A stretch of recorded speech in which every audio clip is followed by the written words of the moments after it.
Pour sensibiliser les jeunes à l'art autour des valeurs de tolérance, l'association Walls in Progress lance l'opération Sans mur pour la jeunesse. L'artiste Christian Guémy, alias C215, connu pour ses portraits au pochoir dans la rue, a réalisé la première fresque sur la façade d'une école de Sarcelles pour montrer les visages d'une France plurielle.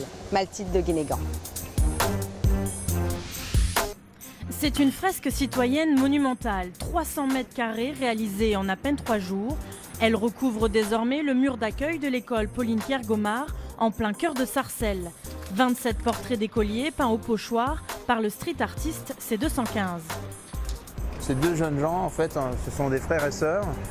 Et dans la répartition des portraits sur la fresque, la magie de l'art a fait qu'ils se sont retrouvés côte à côte, ils étaient très heureux. Ils ont tous participé à un shooting photo coiffé de bonnets phrygiens. Des photos qui ont ensuite servi de support pour la création des pochoirs. Des enfants issus de la diversité qui sont le symbole d'une France républicaine, d'une France plurielle. Personnellement, je ne me sens pas réellement engagé, je me sens plutôt citoyen. Je me sentirais engagé si ce que je faisais était provoquant ou clivant. Ça l'est, mais ça ne devrait pas l'être. C'est-à-dire que pour moi, je m'exprime que sur des évidences. Rappeler qu'être français, ça ne correspond pas à une couleur de peau, à une couleur de cheveux ou à un type de rétine. Pour moi, c'est quand même assez simple. Je veux dire, on n'est pas dans un pays qui se définit par une appartenance ethnique. On est un pays qui s'est défini sur des valeurs, celles de la République, celles de la laïcité. Et c'est ça qu'il faut rappeler. Et ces valeurs-là, elles sont à reconstruire sans cesse.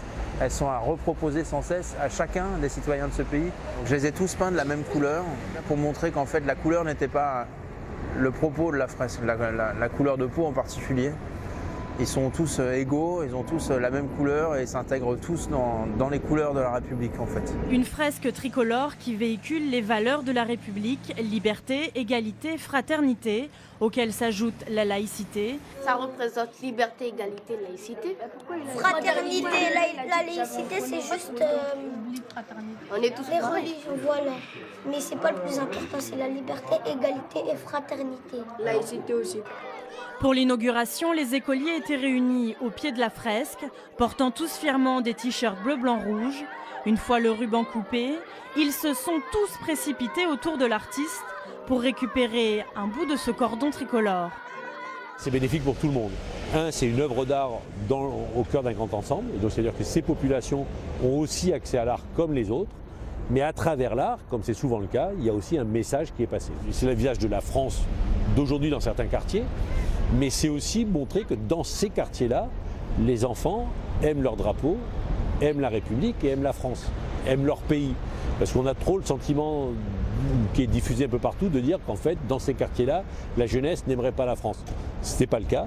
Il y a des jeunes qui peuvent être effectivement en rupture avec leur pays, mais il y a la grande majorité des jeunes et des très jeunes qui aiment les symboles républicains et qui sont dans l'école de la République parce qu'ils croient dans la République.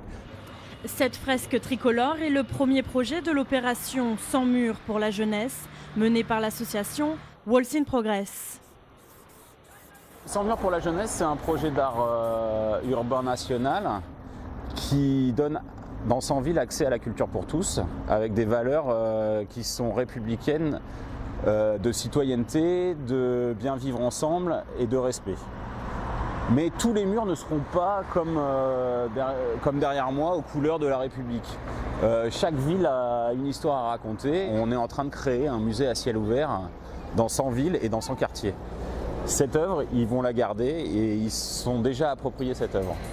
Le street art pour raconter l'histoire des quartiers et de ses habitants, tout en portant les valeurs de la République. Un beau projet qui séduit et qui s'exporte. Prochaine étape, la Guadeloupe.